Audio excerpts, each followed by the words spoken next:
Ayan. Hi, good afternoon. Ayan.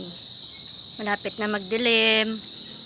Titingnan ko ngayon yung langka namin dito. Kasi para siyang ano. Sabi ni Mr. bumitak daw. Yung langka. Ayan siya guys. Lawan mo nga be. Madilim dito kasi ano siya, may mga katabi siyang puno.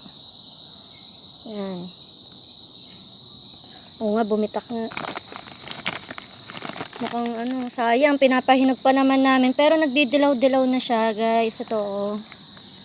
Ilaw po ba dito? Yan, yan, yan. Yan. Sayang. May hinog pa kaya to? Parang ang...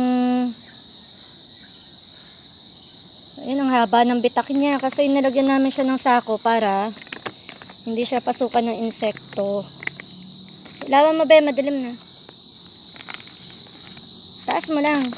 Ang dami naka ano na dahon eh. Oh. Tapos etong isa. Ito meron pang isa dito. Ayan. Tapos meron din siya sa ibaba. Nakasako rin. Naglaglagan na yung ibang langka nung ano. Kasi plastic yung inilagay. Ewan ko kung na ano siya. Napasukan din siguro siya ng mga insekto. Pero ito sayang talaga siya. Malapit na sana siya mahinog. Sana mahinog pa siya kahit paano. Ito.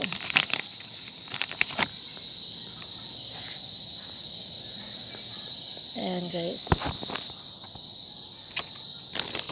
Hilaw na ano. Sayang. Sarap pa naman yung pagkahinog. Ayan.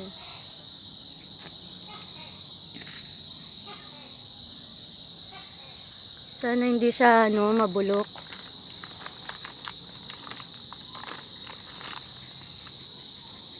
So okay, bababa na.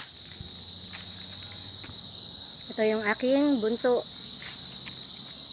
Ito na ako bababa. Itong hirap.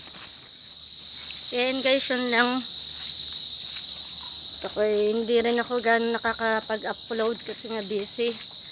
Ayan, kahapon sa trabaho. After maglinis ng dito sa may resort. Naglaba pa ako kagabi. No oras na ako natapos. So, yun lang. Thanks for watching guys.